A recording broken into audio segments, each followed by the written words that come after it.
Hello बच्चों। चलिए बेटा, इलेक्ट्रॉनिक इफेक्ट में आज हम पढ़ेंगे सेकंड इलेक्ट्रॉनिक इफेक्ट जिसका नाम है हाइपर कंजुगेशन। ठीक है।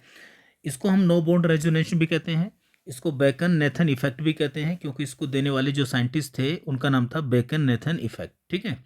अब ये भी आपका एक प्रकार का बेटा परमानेंट इफेक्ट है। ठीक है ना। तो हाइपर कंजुगेशन क्या होता है, देखो। हाइपर कंजुगेशन की अगर हम बात करें तो इसका संबंध होता है आर से। आर का मतलब होता है एल्काइल ग्रुप। अच्छा, आपने एल्काइल ग्रुप को पढ़ा होगा, आर को बहुत बढ़िया तरीके से आप इसको जानते हैं, एल्काइल ग्रुप को। ठीक है। एल्काइल ग्रुप आप केमिस्ट्री में जानते हैं कि एल्काइल ग्रुप आपका एक इलेक्ट्रॉन डोनेटिंग ग्रुप होता है। क्या होता है ये? इलेक्ट्रॉन डोनेटिंग ग्रुप होता है। ठीक है ना। ये कहीं भी लगा हो, कैसी भी कंडीशन हो, हमेशा ये इलेक्ट्रॉन बेटा रिलीज करेगा। लेकिन हमेशा आर जो होता है बेटा, ये जो एल्काइल ग्रुप होता है ना, ये जो इलेक्ट्रॉन डोनेट करता है ये दो प्रोसेस के द्वारा करता है। ठीक है ना। एक होता है प्लस आई। ठीक है ना। एक होता है प्लस आई जिसको हम बोलते हैं पॉजिटिव इंडक्टिव इफेक्ट। क्या बोलते हैं इसको, बोलो हम? पॉजिटिव इंडक्टिव इफेक्ट बोलते हैं इसको। ठीक है।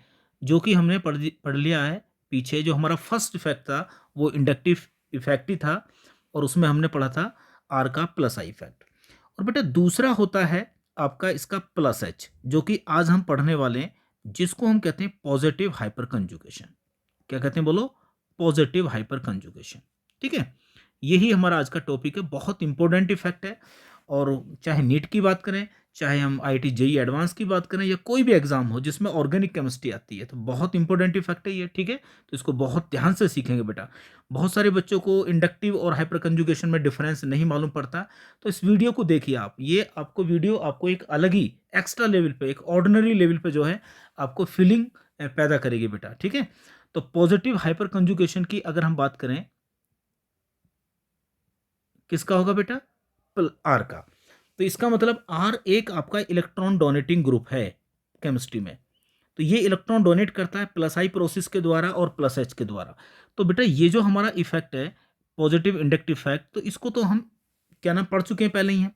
लेकिन हमें कैसे पता लगेगा कि आर आपका जब इलेक्ट्रॉन डोनेट करता है, कब इलेक्ट्रॉन डोनेट करता है प्लस आई के द्वारा, कब वो इलेक्ट्रॉन डोनेट करता है बेटा पॉजिटिव हाइपर कंजुगेशन के द्वारा। तो हमेशा ध्यान रखना बेटा, एक पॉइंट में लिखवा देता हूं आपको, यहां पर देखो कि व्हेन एल्काइल ग्रुप। ठीक है। When alkyl group, when alkyl group attached attached with attach with saturated system, saturated system. Saturated system का मतलब क्या होता है बेटा? सिंगल बॉन्ड वाला सिस्टम। तो ये जो इलेक्ट्रॉन डोनेट करेगा बेटा, ये इलेक्ट्रॉन डोनेट करेगा कौन से इफेक्ट के द्वारा? प्लस आई के द्वारा। तब इसका होगा बेटा प्लस आई। क्लियर है? जैसे मैं एक एग्जांपल के द्वारा आपको बताऊंगा बेटा। ठीक है। आइए देखिए, मान लो मैंने यहां पर लिया है आर। ये मेरा आर है। एल्काइल ग्रुप कोई भी हो सकता है, इथाइल मिथाइल प्रोपाइल कुछ भी हो सकता है। ध्यान से देखिए, इसको ध्यान से देखो यहां पर। ये रहा। अब ये जो मैंने आर लिया बेटा, यहां ध्यान से देखो, ये वाला आर है आपका, ये आर है एल्काइल ग्रुप। ध्यान से देखो, इस कार्बन और सीएल के बीच में देखो, ये जो आपका सीएल दिखाई दे रहा है बेटा, ये मोर इलेक्ट्रोनेगेटिव है। क्या ये मोर इलेक्ट्रोनेगेटिव है? और मोर इलेक्ट्रोनेगेटिव होने की वजह से ये सिग्मा इलेक्ट्रॉनों को अपनी तरफ को अट्रैक्ट कर रहा है। तो ये जो सीएल है, ये एक इलेक्ट्रॉन विड्रॉविंग ग्रुप की तरह काम कर रहा है, ईडब्ल्यूजी, जिसको हम बोलते हैं माइनस आई। ठीक है ना। अब ये जो आर है बेटा, देखो ये आर किसी सैचुरेटेड सिस्टम के साथ जुड़ा हुआ है ना। सैचुरेटेड का मतलब सिग्मा बॉन्ड सिस्टम के साथ जुड़ा हुआ है आर। और सीएल जो है यहाँ पर मोर इलेक्ट्रोनेगेटिव है, तो सीएल इलेक्ट्रॉन खींचेगा, और ये जो आर है ये इलेक्ट्रॉन डोनेट करेगा बेटा। ये इलेक्ट्रॉन डोनेट कर रहा है, तो ये इलेक्ट्रॉन डोनेट कर रहा है बेटा प्लस आई के द्वारा। ठीक है ना। तो अब जब भी एल्काइल ग्रुप बेटा किसी सैचुरेटेड सिस्टम में जुड़ेगा, ठीक है ना, तो वो हमेशा इलेक्ट्रॉन डोनेट करेगा किसके द्वारा? बोलो, प्लस आई के द्वारा। और तुम्हें पता है ये इंडक्टिव इफेक्ट हमेशा वहां पर काम करता है जहां पर दो एटम के बीच में क्या हो? इलेक्ट्रोनेगेटिविटी का डिफरेंस होता है। क्लियर बात होगी बेटा। चलिए, अब बात करते हैं हम किसकी बेटा, कि ये जो आर है आपका एल्काइल ग्रुप, कि ये प्लस एच मतलब पॉजिटिव हाइपर कंजुगेशन कब शो करेगा? ठीक है ना। तो देखो मैं यहाँ पर लिख देता हूँ ये वाली लाइन, फिर हम धीरे धीरे हाइपर कंजुगेशन को समझने की कोशिश करेंगे। ठीक है। देखिए मैं लिख देता हूँ यहाँ पर, when alkyl group when alkyl group is attached with unsaturated, ध्यान से देखना, अनसैचुरेटेड कार्बन, अनसैचुरेटेड कार्बन जानते हो ना, ऐसा कार्बन जिसके ऊपर क्या हो बेटा, sp2 हाइब्रिडाइजेशन, ठीक है ना, अनसैचुरेटेड कार्बन एटम, ठीक है। या फिर ऐसा भी हो सकता है कि बेंजीन के ऊपर लगा हो बेटा, ठीक है ना, या फिर बेंजीन के साथ हो, बेंजीन रिंग, ठीक है। अगर R किसी भी sp2 कार्बन के साथ जुड़ा है या किसी अनसैचुरेटेड कार्बन के साथ जुड़ा है, ठीक है ना, in this case electrons donate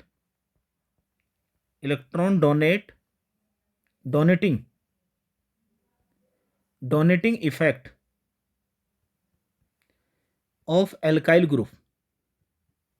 of alkyl group is explained,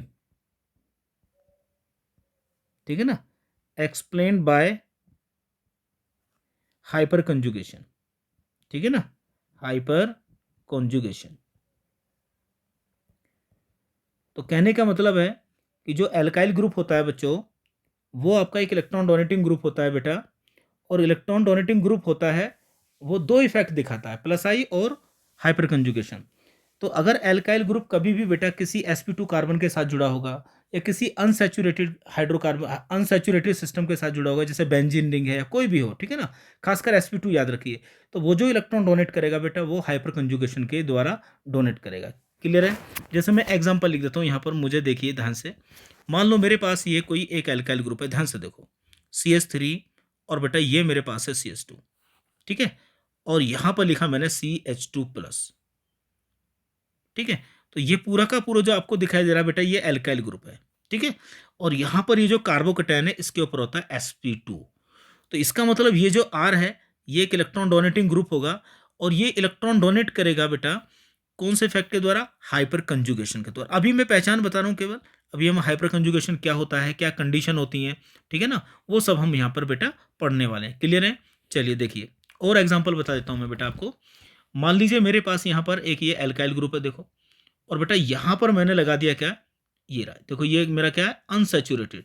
यहाँ देखिए ध्यान से, मेन कंडीशन क्या है, मेन कंडीशन ये है कि जब भी कोई एल्काइल ग्रुप किसी sp2 कार्बन के साथ जुड़ा होगा तो वो हमेशा जो एल्काइल ग्रुप है ना बेटा वो आपका हाइपर कंजुगेशन शो करेगा।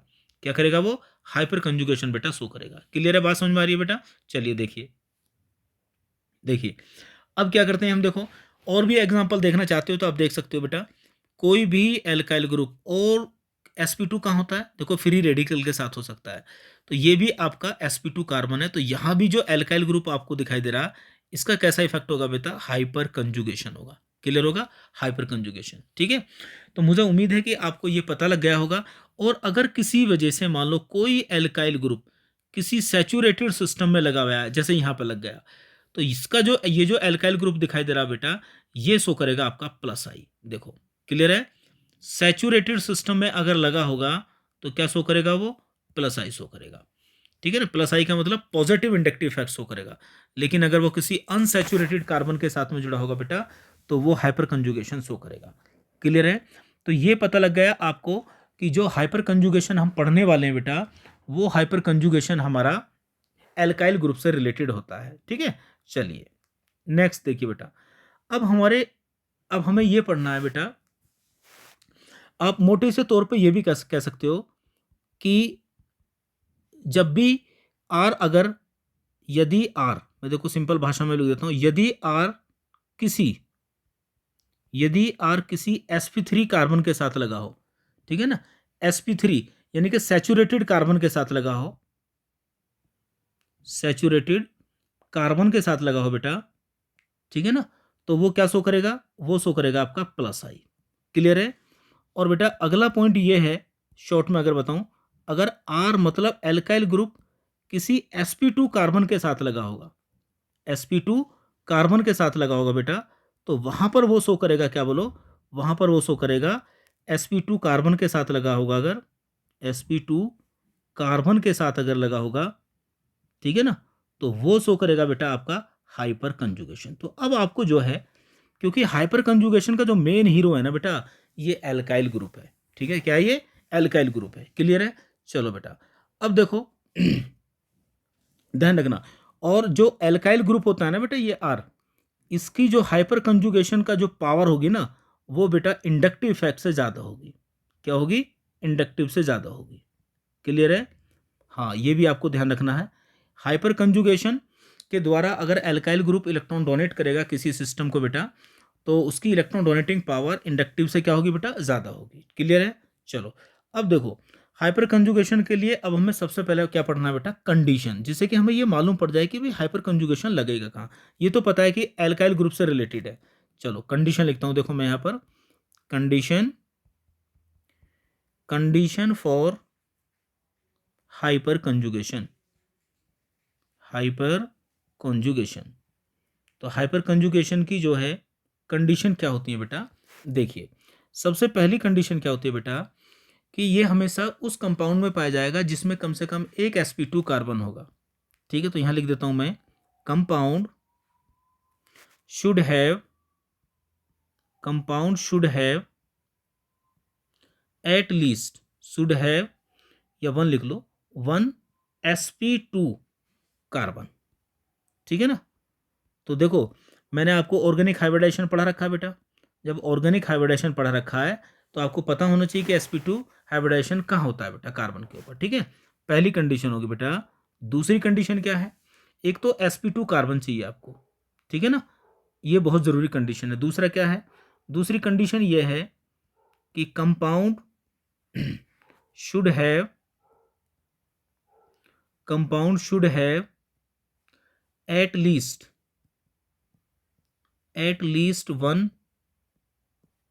वन अल्फा हाइड्रोजन एटम,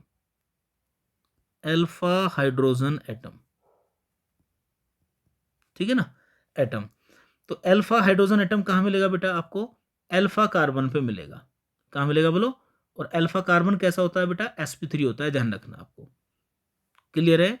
तो ये दो कंडीशन है, अगर ये दो कंडीशन आपकी फुलफिल होंगी तो उसी में हाइपर कंजुगेशन आपका बेटा पाया जाएगा, क्लियर है। चलो देखते हैं हम ये देखो, ये ध्यान से देखो बेटा, ये मैंने एक मॉलिक्यूल बनाया है यहाँ पर जो कि एल्काइल ग्रुप है।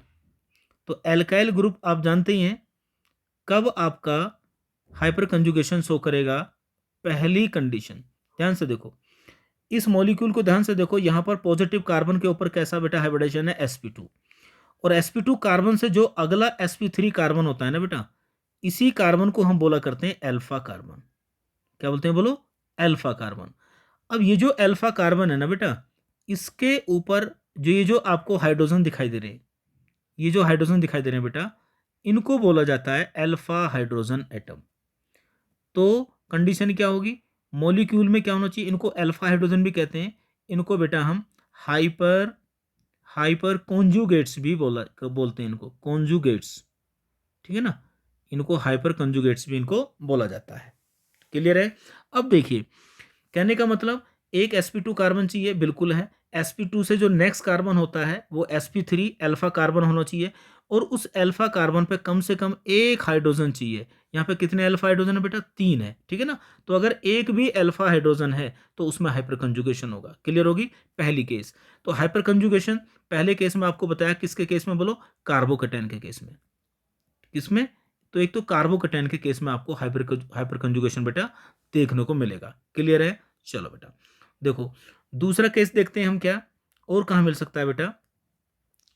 फिर मैं यहाँ पे आपको एक एल्काइल ग्रुप बनाता हूँ, देखो ये रहा, ध्यान से देखिए। अभी क्या होता है, क्या डेफिनेशन है, वो बाद की बात है। सबसे पहले हम ये देख रहे हैं कि हाइपर कंजुगेशन हमें मिलेगा क्या, उसका सोर्स क्या है हाइपर कंजुगेशन का, फिर उसकी एप्लीकेशन पढ़ेंगे कि ये हमें कहाँ काम आएगा बेटा, है ना। देखिए, मान लीजिए मैं यहाँ पर लिखता हूँ, ये रहा, तो इस मॉलिक्यूल को क्या बोलूँगा मैं, बोलो?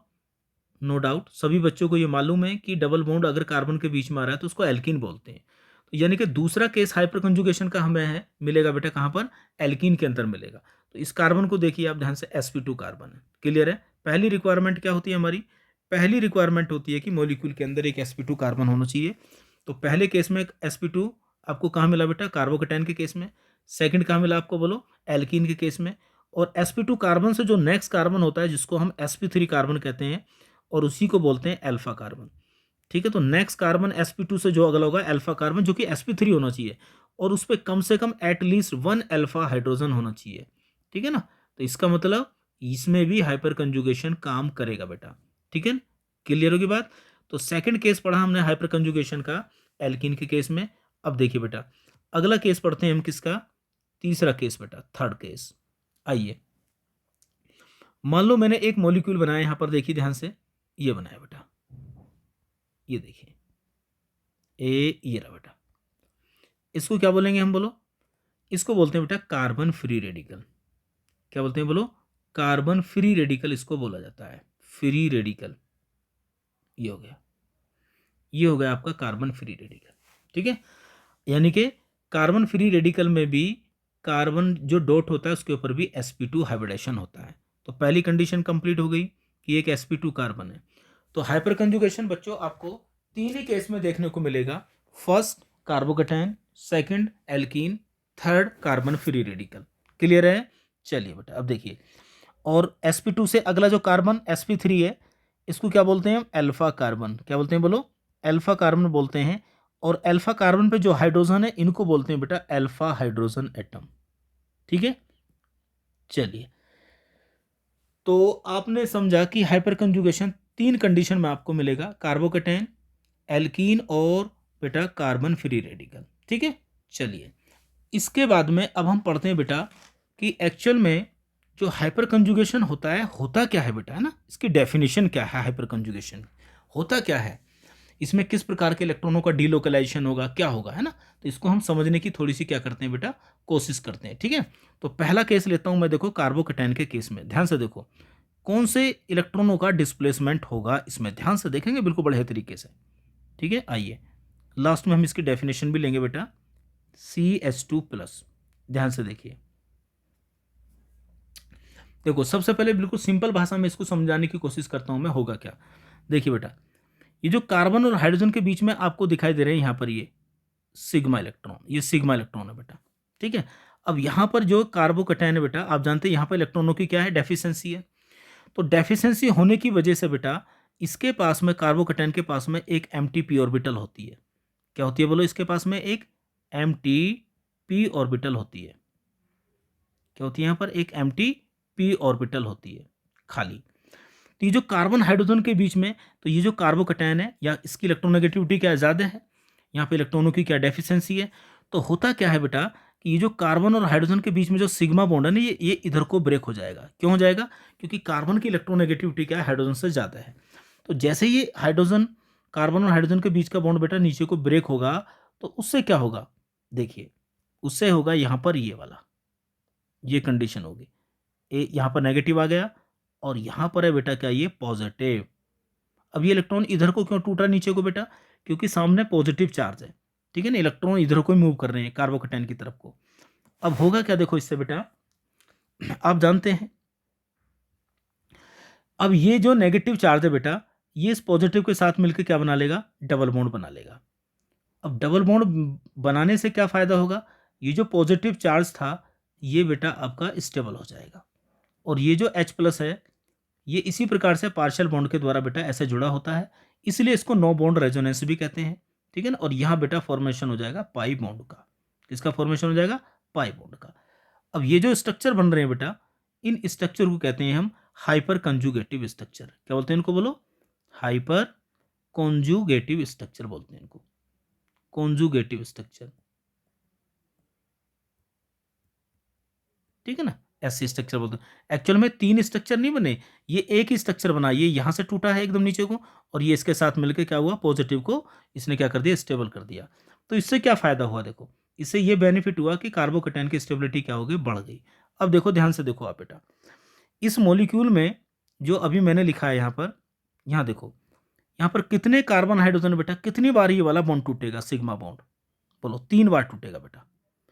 तो जितने ज़्यादा अल्फा हाइड्रोजन होंगे, जितने ज़्यादा अल्फा हाइड्रोजन होंगे उतनी ही इसकी क्या होगी? स्टेबिलिटी बोलो कार्बोकेटाइन की बढ़ेगी। तो मैं यहाँ पर लिख देता हूँ, more number of alpha hydrogen, more number of alpha hydrogen atom, ठीक है ना, उतनी ज्यादा क्या होगी बेटा, more more will be the stability of carbocation, ठीक है ना, उतनी ही कार्बोकेटाइन की क्या होगी, स्टेबिलिटी ज्यादा होगी, ठीक है। हाँ, तो जितने ज्यादा आपके नंबर ऑफ अल्फा हाइड्रोजन होंगे उतनी ही कार्बोकेटाइन की स्टेबिलिटी क्या होगी बेटा, बढ़ेगी, ठीक है ना। तो ये होगी। तो क्या देखा आपने, आपने ये देखा कि जो कार्बन और हाइड्रोजन का बेटा सिग्मा बॉन्ड था उसका क्या हो गया, उसका डिस्प्लेसमेंट हो गया। सिग्मा बॉन्ड किस में बन गया, कन्वर्ट हो गया, देखो पाई बॉन्ड में कन्वर्ट हो गया। किस में हो गया बेटा, पाई बॉन्ड में कन्वर्ट हो गया। तो एक सिंपल सी भाषा में हम ये भी बोल देते हैं कि इसमें डेफिनेशन जब हम लिखा करते हैं ये वाला सिंपल सी भाषा में, कि जो कार्बन और हाइड्रोजन के बीच का जो सिग्मा बॉन्ड है बेटा, है ना, सिग्मा बॉन्ड का, सिग्मा बॉन्ड का, बोलो, सिग्मा बॉन्ड का पाई बॉन्ड में, पाई बॉन्ड में कन्वर्ट हो जाना, पाई बॉन्ड में कन्वर्ट हो जाना, कन्वर्ट हो जाना ही क्या कहलाता है बेटा, हाइपर कंजुगेशन कहलाता है। ये सिंपल भाषा है बिल्कुल, अपनी किताबी नहीं, ये हाइपर कंजुगेशन कहलाता है, ठीक है ना। तो कार्बन हाइड्रोजन के बीच का जो सिग्मा बॉन्ड है ना, जो सिग्मा इलेक्ट्रॉन है, वो किस में कन्वर्ट हो गए बेटा, पाई बॉन्ड में कन्वर्ट हो गए। और बॉन्ड कितनी बार टूटेगा, 3 बार टूटेगा। तो जितने ज्यादा नंबर ऑफ अल्फा हाइड्रोजन होंगे उतने ही कार्बोकेटाइन की स्टेबिलिटी क्या होगी बेटा, बढ़ेगी। तो ये तो एक सिंपल भाषा में मैंने डेफिनेशन को लिखने की कोशिश करी है। एक्चुअल में जो हम इसकी डेफिनेशन लिखेंगे वो इस तरह से लिखा करते हैं, देखो हाइपर कंजुगेशन में किस प्रकार के इलेक्ट्रॉनों का डीलोकलाइजेशन होता है।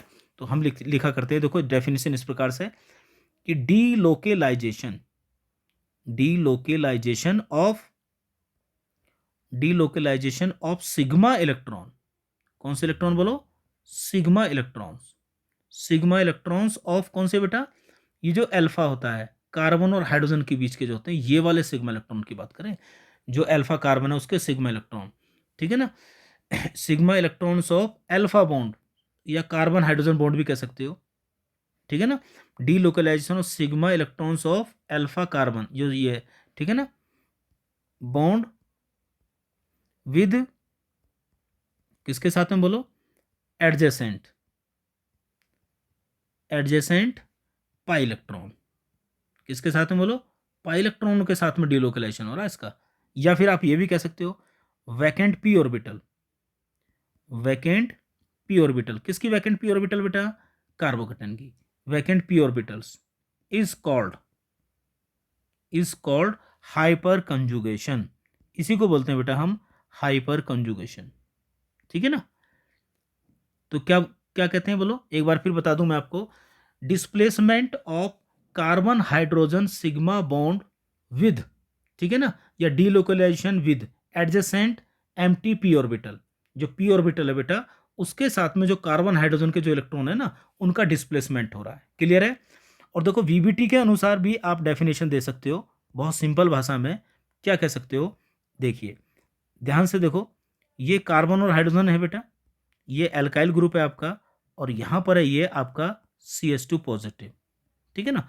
तो इस कार्बोकेटाइन के पास में क्या है बेटा, एक एम्प्टी पी ऑर्बिटल है, यानी कि वैकेंट, क्या इसके पास में एक वैकेंट पी ऑर्बिटल है, ठीक है ना, वैकेंट पी ऑर्बिटल है, क्लियर बात है। अब ये कार्बन जो है आप यहां पे क्या देख रहे हो बेटा, यहां पर ये क्या है बोलो, यहां पर है ये sp3, यहां पर ये sp3 ऑर्बिटल है, ठीक है ना। तो ये जो sp3 आपको दिखाई दे रही है यहां पर, ये वाली जो sp3 आपको दिखाई दे रही है बेटा यहां पर, ये वाली, तो यहां पर क्या होता है, ये जो कार्बन हाइड्रोजन के बीच की जो sp3 है और ये जो कार्बोकेटाइन की जो p ऑर्बिटल है इसके बीच में ओवरलैपिंग हो रही है, क्या हो रही है, ओवरलैपिंग। तो इसको भी हम बोलते हैं क्या बोलो, अब ये ओवरलैपिंग कौन सी हो रही है, लेटरल, और इसी ओवरलैपिंग की वजह से क्या हो रहा है बेटा बोलो, यहाँ पर पाई बॉन्ड का फॉर्मेशन हो रहा है। लेकिन ये ओवरलैपिंग जो होती है ना ये बहुत वीक होती है, ठीक है ना, इतनी स्ट्रॉन्ग ओवरलैपिंग नहीं होती, क्योंकि sp3 की जब p ऑर्बिटल के साथ में ओवरलैपिंग होती है तो बहुत स्ट्रॉन्ग नहीं होती है, ठीक है ना, ध्यान रखना। तो मैं क्या लिखूं बोलो, वीबीटी के अनुसार क्या कह सकते हो आप बोलो, कि जो it is A sp3 p overlapping, ठीक है ना, it is A sp3 p overlapping, ठीक है ना, इसको क्या बोलते हैं हाइपर कंजुगेशन कहते हैं। तो हाइपर कंजुगेशन क्या है बेटा, वैलेंस बॉन्ड थ्योरी के अनुसार sp3p ओवरलैपिंग, ठीक है ना। तो इसी को बोलते हैं हम हाइपर कंजुगेशन। तो ये भी ध्यान रखना, जितने ज़्यादा नंबर ऑफ अल्फा हाइड्रोजन होंगे उतने ज़्यादा क्या होगा, मोर हाइपर कंजुगेशन, ठीक है ना। अल्फा हाइड्रोजन बढ़ेंगे तो हाइपर कंजुगेशन का इफेक्ट भी क्या होगा बेटा, बढ़ेगा। और जितने हाइपर कंजुगेशन बढ़ेंगे उतनी क्या होगी, स्टेबिलिटी बढ़ेगी। चाहे कार्बोकेटाइन की बात करें, चाहे कार्बन फ्री रेडिकल की बात करें, चाहे हम एल्किन की बात करें। क्लियर होगी बात बोलो। तो ये मैंने कार्बोकेटाइन का केस आपको बेटा समझाया है यहाँ पे बढ़िया तरीके से, ठीक है ना। हाँ, तो यहाँ पर आगे देखो, तो आप ये कह सकते हो कि यहाँ पर ये तो कार्बोकेटाइन का केस था बेटा। कार्बन फ्री रेडिकल के केस में भी आपको समझना चाहिए। देखो यहाँ पर ध्यान से देता हूँ मैं आपको, ये रहा, ये दो, ये कार्बन फ्री रेडिकल का केस है। तो यहाँ भी क्या है, देखो ये पी ऑर्बिटल है। तो आप जानते हैं ये जो सिग्मा बॉन्ड है बेटा, यहाँ रेडिकल का फॉर्मेशन होगा। पहले क्या होगा, यहाँ रेडिकल का फॉर्मेशन होगा, एक इधर को जाएगा, एक इधर को जाएगा, ठीक है ना, क्योंकि रेडिकल रेडिकल के साथ में ही मिलता है। तो यहाँ पर बनेगा एच डॉट, यहाँ बनेगा सी डॉट, और यहाँ पर एच, और यहाँ पर क्या देखो ये सी डॉट है, ठीक है ना। ये दोनों मिलके क्या बना लेंगे बेटा, यहाँ पर पाई बॉन्ड का फॉर्मेशन कर लेंगे। किसका फॉर्मेशन करेंगे बोलो, पाई बॉन्ड का फॉर्मेशन करेंगे, ठीक है ना, यहाँ पर, ठीक है, यहाँ पाई बॉन्ड का फॉर्मेशन हो जाएगा।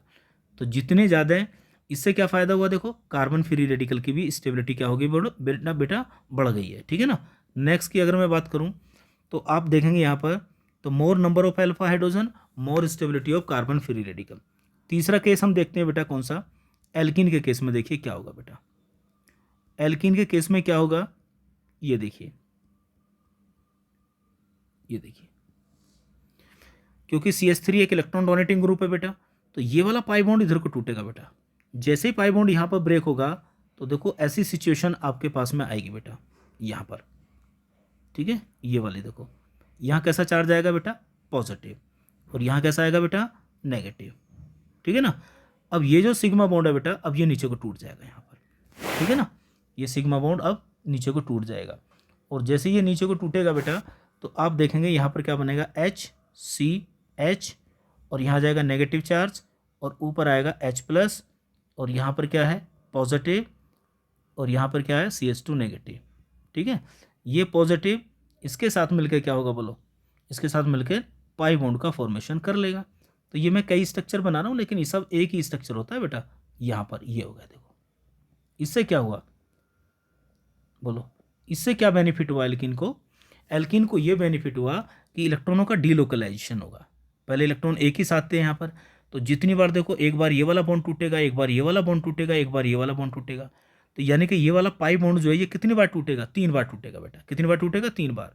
तो जितने ज़्यादा अल्फा हाइड्रोजन होंगे उतना ही पाई इलेक्ट्रॉनों का क्या होगा, डीलोकलाइजेशन ज़्यादा होगा, पाई बॉन्ड ज़्यादा टूटेगा बेटा, ठीक है ना। उतनी ज़्यादा एल्किन की स्टेबिलिटी क्या होगी बेटा, बढ़ेगी, ध्यान रखना, ठीक है ना। तो यहाँ पर लिख देता हूँ मैं, देखो मोर number of alpha hydrogen, more number of alpha hydrogen atom, ध्यान रखना। जितने ज़्यादा अल्फा हाइड्रोजन बढ़ेंगे उतनी क्या होगी बेटा, more will be the stability, will be the stability of बोलो alkene, stability of alkene. Clear है। तो आपने देखा कि जो एल्काइल ग्रुप होता है, जो कि sp2 कार्बन के साथ में लगा होता है बेटा, वो हमेशा इलेक्ट्रॉन डोनेट करता है किस प्रोसेस के द्वारा बेटा, बोलो किस प्रोसेस के द्वारा बोलो, हाइपर कंजुगेशन के द्वारा, ठीक है। तो हमेशा ध्यान रख लो, डीलोकलाइजेशन जब भी इलेक्ट्रॉनों का होता है तो बेटा हमेशा स्टेबिलिटी क्या होती है, बढ़ती है। अब एक बात और ध्यान रखना बेटा, मैं आपको नोट बता दूं, ध्यान रखना, ये आगे काम आएगा आपका, ठीक है। तो अगर कोई भी एल्काइल ग्रुप किसी कंजुगेटिव सिस्टम में लगा हो, ये आगे की बात है, ध्यान रख लो, इसको नोट रखना। कोई भी एल्काइल ग्रुप अगर किसी कंजुगेटिव सिस्टम में लग रहा है तो कंजुगेटिव सिस्टम को इलेक्ट्रॉन डोनेट करेगा, ठीक है ना। तो इसका कैसा इफेक्ट होगा बेटा, एल्काइल ग्रुप का +H होगा, ध्यान रखना।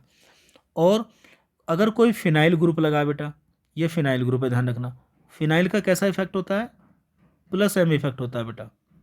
क्या होता है बोलो, +M, ठीक है ना।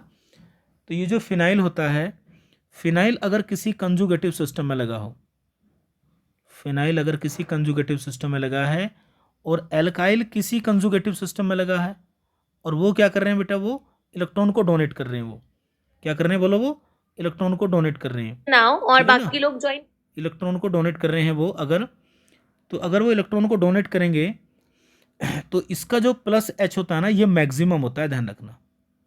एक एल्काइल ग्रुप है जो किसी कंजुगेटिव सिस्टम को इलेक्ट्रॉन डोनेट कर रहा है, और एक आपका फिनाइल ग्रुप है जो कि पॉजिटिव मीजोमेरिक के द्वारा प्लस एम के द्वारा इलेक्ट्रॉन को डोनेट कर रहा है। तो इसकी पावर जो होगी बेटा मिनिमम होगी, क्या होगी, मिनिमम होगी, ध्यान रखना। क्लियर होगी बात, ये अभी आपको आगे समझ में आएगा, ठीक है ना। तो अब तक आपने हाइपर कंजुगेशन में क्या सीखा, अब तक आपने हाइपर कंजुगेशन में सीखा कि बेटा कि जो कार्बन और हाइड्रोजन के बीच में जो सिग्मा बॉन्ड होता है उसका डीलोकलाइजेशन होता है, डिस्प्लेसमेंट होता है किसके साथ में, पी ऑर्बिटल के साथ में, ठीक है ना। तो उसी को बोलते हैं हाइपर कंजुगेशन। क्लियर है, चलो बेटा। तो अब हम क्या करेंगे बेटा, इसकी कुछ करेक्टरिस्टिक प्रॉपर्टी लिखेंगे, क्या लिखेंगे, प्रॉपर्टी, ठीक है। चलिए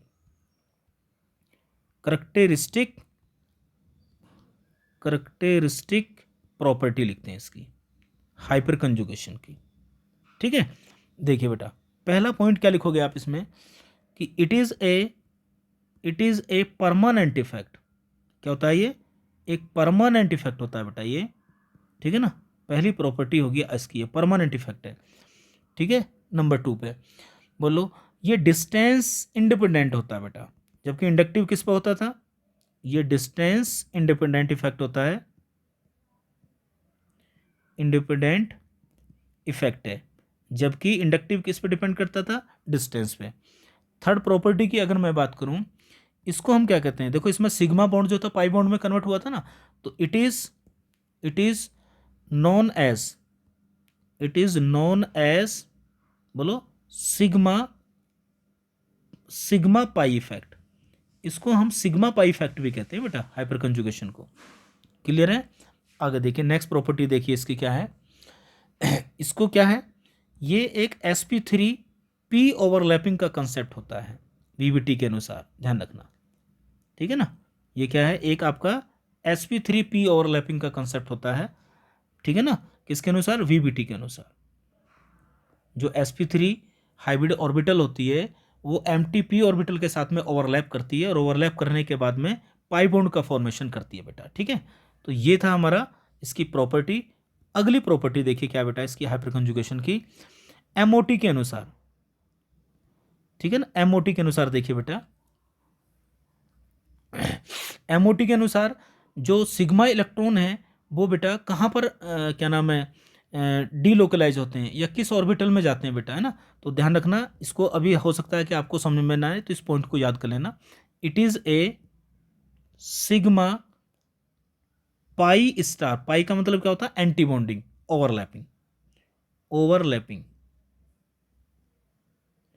ओवरलैपिंग अकॉर्डिंग टू बोलो मॉलिक्यूलर ऑर्बिटल थ्योरी, ध्यान रखना आप, ठीक है ना। ठीक, एक्चुअल में होता क्या है कि जो पाई इलेक्ट्रॉन होते हैं बेटा, ये जो सिग्मा इलेक्ट्रॉन होते हैं ना, ये कहाँ पे जाते हैं, ये पाई स्टार वाली जो एंटी बॉन्डिंग होती है ना बेटा, ये उसमें जाके बोलो डीलोकलाइज होते हैं, ठीक है। चलिए बेटा, आइए ये होगी बेटा इसकी प्रॉपर्टी हमारी। अब देखिए एक क्वेश्चन कभी कभी आपसे पूछ लेगा इस तरह से कि find out number of alpha hydrogen atom, कि आप number of alpha hydrogen atom, इस अल्फा हाइड्रोजन एटम को क्या बोलते हैं बोलो, हम हाइपर कॉन्जुगेट्स भी कहते हैं। क्या कहते हैं इसको, हाइपर कॉन्जुगेट्स भी कहते हैं, ठीक है। तो इनको कैसे कैलकुलेट करोगे, चलो मैं देखता हूँ बेटा। देखिए मान लो हमारे पास में एक इस तरह का मॉलिक्यूल आता है, ये आ गया, मान लो डबल बॉन्ड, और यहाँ पर आ गया बेटा ये CH3, ठीक है ना। एक दूसरा मॉलिक्यूल मेरे पास ये आ गया, देखो CH3 और CH3, यहाँ पर आ गया C डबल बॉन्ड, और यहाँ पर आ गया CH3, और ये आ गया H, ठीक है। और बेटा थर्ड मॉलिक्यूल मेरे पास आ गया ये वाला, ये देखिए,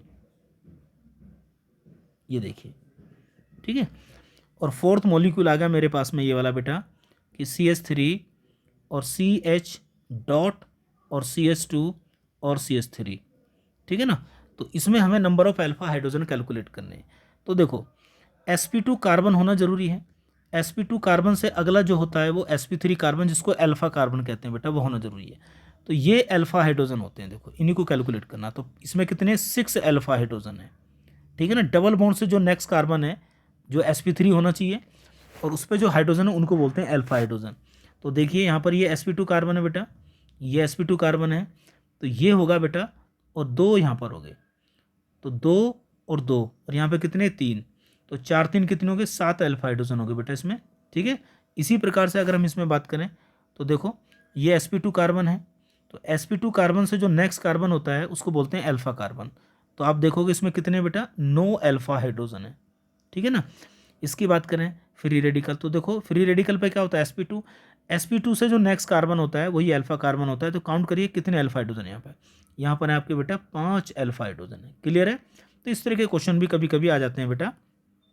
नंबर 5 की अगर हम बात करें, देखो नंबर 5 की बात करते हैं हम, देखो CH3, और यहाँ पे लिया हमने क्या बेटा CH, ये कार्बोकैटायन है।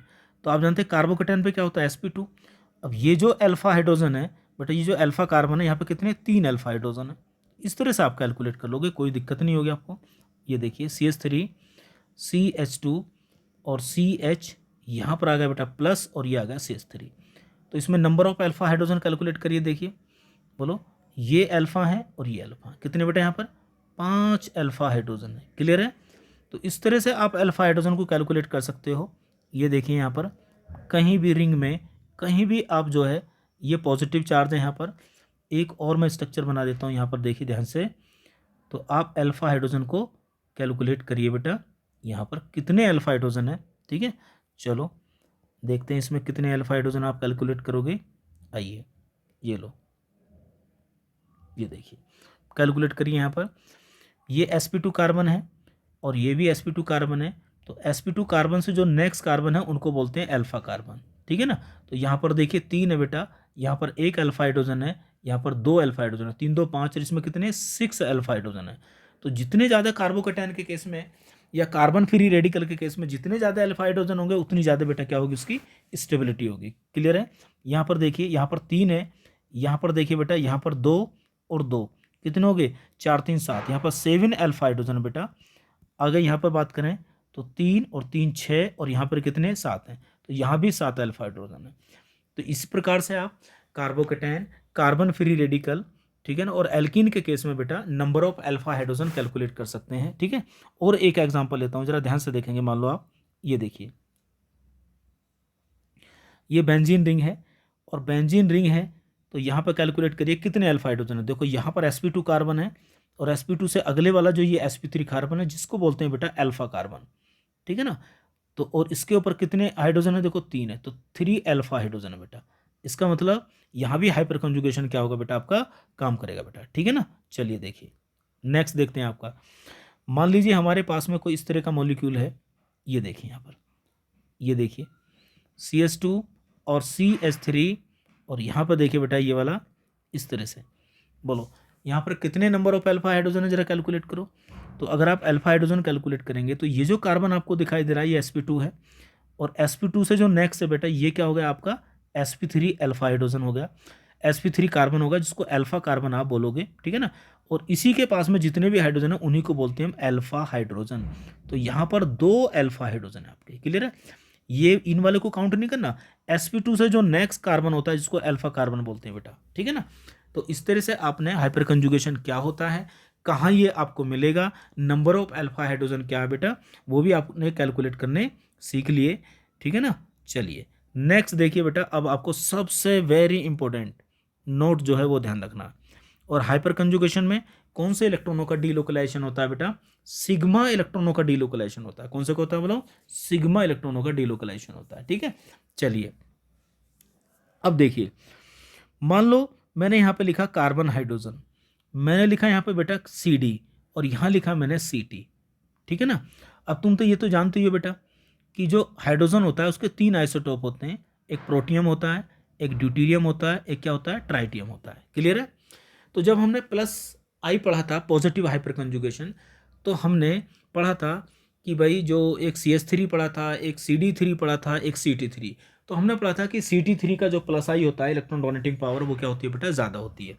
लेकिन अब यहाँ ध्यान रखो बेटा क्योंकि हाइपर कंजुगेशन का मतलब होता है बॉन्ड की ब्रेकिंग होती है। यहाँ पर क्या होती है, बॉन्ड की ब्रेकिंग होती है और सिग्मा बॉन्ड टूटेगा बेटा, ये वाला ना, यही तो सिग्मा बॉन्ड टूट रहा था। तो ध्यान रख लो, अगर हो सकता है आपको कहीं पे CH3 मिलेगा बेटा, ठीक है ना, कहीं आपको हो सकता है CD3 मिलेगा और कहीं हो सकता है आपको क्या मिलेगा बेटा, CT3 मिलेगा। तो इनमें से आपको ये बताना पड़ेगा कि प्लस एच यानी कि पॉजिटिव हाइपर कंजुगेशन बेटा किसका ज़्यादा होता है। भाई जिसका ये वाला बॉन्ड टूटेगा बेटा, जल्दी टूटेगा, तो उसका मतलब उसका प्लस एच क्या होगा बेटा, ज़्यादा होगा, बढ़िया होगा। तो देखो अगर मैं इनकी बॉन्ड एनर्जी की बात करूँ तो बॉन्ड एनर्जी का ऑर्डर बेटा ये होता है, ठीक है ना। तो ये वाला जो बॉन्ड है ना बेटा, ये सबसे स्ट्रांग बॉन्ड है। क्या ये स्ट्रांग बॉन्ड है। तो स्ट्रांग बॉन्ड होने का मतलब क्या होगा कि ये बॉन्ड बहुत आसानी से नहीं टूटेगा। तो हाइपर कंजुगेशन किसका ज़्यादा होगा बेटा, तो प्लस एच का जो ऑर्डर होगा ना बेटा, ये वाला होगा, ध्यान रखना आपको, ठीक है। चलिए अब देखो एक एग्जांपल मैं आपको और करा देता हूँ। अगर मैं कभी आपसे ये पूछूं बेटा कि किसमें हाइपर कंजुगेशन होगा किसमें नहीं होगा, तो ये भी आपको बात ध्यान रखनी है। जरा मुझे बताओ इन दोनों में से किस में हाइपर कंजुगेशन होगा और किस में नहीं होगा। ध्यान से देखो, जहाँ पर हाइपर कंजुगेशन नहीं होगा वहाँ पर होगा प्लस आई, लेकिन जहाँ प्लस आई होगा वहाँ पर हाइपर कंजुगेशन भी होगा। और प्लस एच की जो पावर होती है वो आज से बेटा आप ज़्यादा मानोगे प्लस आई की कंपैरिजन में। क्लियर है, ध्यान रखोगे ये, हाँ जी ठीक है। ऐसा ही एक नीट में 2020 में क्वेश्चन भी आया था बेटा कि जो टर्सरी ब्यूटाइल कार्बोकेटाइन होता है उसकी स्टेबिलिटी किस इफेक्ट के द्वारा हम चेक करते हैं, ठीक है ना, इंडक्टिव या फिर हाइपर कंजुगेशन। तो हाइपर कंजुगेशन डोमिनेट होगा बेटा, ठीक है। तो यहाँ पर देखें, यहाँ पर sp2 कार्बन तो है बेटा और यहाँ पर एक sp3 कार्बन भी है जिसको आप क्या बोल सकते हो, अल्फा कार्बन बोल सकते हो। बट बेटा इस अल्फा कार्बन के ऊपर कोई भी अल्फा हाइड्रोजन नहीं है, यानी कि जीरो अल्फा हाइड्रोजन है यहाँ पर। तो जीरो अल्फा हाइड्रोजन का मतलब ये है कि यहाँ पर प्लस एच जो है आपका वो काम नहीं करेगा, यहाँ पर हाइपर कंजुगेशन नहीं है। यहाँ पर क्या काम करेगा, ये जो मिथाइल है बेटा इनका केवल इफेक्ट होगा कौन सा, प्लस आई होगा, पॉजिटिव हाइपर कंजुगेशन। क्लियर है, आई होप कि आपको ये वीडियो पसंद आई होगी। तो ये हाइपर कंजुगेशन का फर्स्ट लेक्चर था जिसमें हमने हाइपर कंजुगेशन क्या होता है, कहाँ मिलेगा और बेटा हाइपर कंजुगेशन क्या क्या काम करता है। तो हाइपर कंजुगेशन का काम केवल क्या होता है बेटा, स्टेबिलिटी, वो भी किसकी, कार्बोकेटाइन, कार्बन फ्री रेडिकल और बोलो एल्कीन, ठीक है ना। तो नेक्स्ट वीडियो में हम पढ़ेंगे बेटा हाइपर कंजुगेशन की एप्लीकेशन। मैं एप्लीकेशन के नाम लिख देता हूँ जिससे आपको ये पता लगेगा कि हाइपर कंजुगेशन से रिलेटेड आपके IIT JEE में, एडवांस में और नीट में किस तरह के क्वेश्चन पूछे जाते हैं, ठीक है ना। देखो किसी भी कंसेप्ट को पढ़ने से तभी फायदा है जब हमें ये मालूम पड़े कि उसकी एप्लीकेशन क्या है, ठीक है ना, कंपटीशन में किस तरह के क्वेश्चन पूछे जाएंगे। तो देखिए एप्लीकेशन लिखते रहिए बेटा फटाफट। पहली एप्लीकेशन पढ़ेंगे बेटा हम स्टेबिलिटी ऑफ कार्बोकेटाइन के बारे में। क्या पढ़ेंगे, स्टेबिलिटी ऑफ कार्बोकेटाइन के बारे में, ठीक है। सेकंड एप्लीकेशन इसकी पढ़ेंगे बेटा हम stability of carbon free radical, stability of carbon free radical, carbon free radical. अब देखिए इसकी एप्लीकेशन कितनी बढ़िया है ना। और जो थर्ड है एप्लीकेशन, क्या ये हमें स्टेबिलिटी ऑफ कार्बोनाइन के बारे में बताएगा, नहीं बताएगा। तो ये एक ऑब्जेक्टिव हो सकता है, ये स्टेबिलिटी ऑफ कार्बोनाइन के बारे में नहीं बताएगा बेटा, ठीक है ना, कार्बोनाइन के बारे में ये नहीं बताएगा। क्लियर है, चलिए अगली एप्लीकेशन क्या होती है बेटा इसकी, ये एप्लीकेशन होती है देखो इसकी स्टेबिलिटी ऑफ एल्कीन के बारे में बताएगा हमें, ठीक है ना, स्टेबिलिटी ऑफ एल्कीन के बारे में ये बेटा हमें बताएगा। क्लियर है। नेक्स्ट जो एप्लीकेशन होती है बेटा वो होती है वेरी वेरी इंपॉर्टेंट बेटा इसको, ठीक है ना, इसकी तो अलग एक वीडियो बनेगी आपको, हीट ऑफ हाइड्रोजिनेशन, ठीक है। ये एक बिल्कुल बेसिक से लेकर इसको मैं एडवांस प्लस लेवल तक आपको समझाऊंगा, ठीक है ना। हीट ऑफ हाइड्रोजिनेशन क्या होती है, ठीक है ना, किसकी ज़्यादा होगी किसकी कम होगी, क्योंकि बहुत इंपॉर्टेंट वीडियो होने वाली है, एक वीडियो इसकी बनेगी बेटा, नहीं बिल्कुल, ठीक है। नेक्स्ट एप्लीकेशन होती है बेटा आपकी इसकी हीट ऑफ कंबस्टन के बारे में। किसके बारे में बोलो, हीट ऑफ कंबस्टन, ठीक है ना। तो हीट ऑफ कंबस्टन क्या होती है, कैसे इसको कैलकुलेट करेंगे, सब पढ़ेंगे बेटा, ठीक है ना। चलिए और बेटा आगे भी इसकी कुछ एप्लीकेशन होती हैं, देखो ये होती हैं बेटा, ये वाली देखिए ध्यान से, क्या होती हैं ये एप्लीकेशन होती है बॉन्ड लेंथ के बारे में। किसके बारे में, ये बॉन्ड लेंथ के बारे में बताएगा बेटा, ठीक है ना। किसकी बॉन्ड लेंथ बेटा, बोलो bond length between carbon carbon के बारे में, ठीक है। ये हमें बॉन्ड लेंथ का कंसेप्ट जो पूरा डिटेल में आपको रेजोनेंस के बारे में बताऊंगा बेटा, ठीक है। नेक्स्ट देखिए, अगली एप्लीकेशन होती है बेटा इसकी बॉन्ड डिसोसिएशन एनर्जी के बारे में। किसके बारे में? बॉन्ड डिसोसिएशन एनर्जी, ठीक है ना, किसी बॉन्ड को तोड़ने के लिए कितनी एनर्जी की जरूरत है आपको। और नेक्स्ट होती है बेटा बॉन्ड स्ट्रेंथ। क्या बोलो? बॉन्ड स्ट्रेंथ के बारे में बताएगा हमें। भाई बॉन्ड एनर्जी जितनी ज़्यादा होगी बॉन्ड स्ट्रेंथ क्या होगी, उतनी ज़्यादा होगी। और बेटा इसकी सबसे सुपर हिट एप्लीकेशन 3 स्टार वाली है ना, ठीक है। इसको बोलते हैं हम रिंग एक्टिवेशन। क्या बोलते हैं बोलो? रिंग एक्टिवेशन, ठीक है। भाई रिंग एक्टिवेशन का मतलब ये है कि मान लो बेंजीन रिंग के ऊपर अगर एल्काइल ग्रुप लगा हो, क्या लगा हो बोलो? एल्काइल ग्रुप लगा हो, तो ये जो एल्काइल ग्रुप है जो कि बेंजीन को इलेक्ट्रॉन डोनेट करेगा, आप तो ये तो जानते ही हैं कि भाई ये एक इलेक्ट्रॉन डोनेटिंग ग्रुप है। तो ये जो बेंजीन रिंग के ऊपर एल्काइल ग्रुप लग रहा है बेटा, ये जो बेंजीन को इलेक्ट्रॉन डोनेट करेगा ये किस प्रोसेस के द्वारा करेगा? क्या मीजोमेरिक इफेक्ट के द्वारा शो करेगा, क्या प्लस आई के द्वारा शो करेगा, या पॉजिटिव हाइपर कंजुगेशन के द्वारा करेगा? तो आई थिंक आपको इसका आंसर मिल गया होगा। ये आपका प्लस एच शो करता है, ठीक है ना। तो बेंजीन को जो अपने इलेक्ट्रॉन डोनेट करेगा बेटा, जैसे नेगेटिव, ऑर्थो और पैरा पाएगा, ठीक है ना। क्लियर है?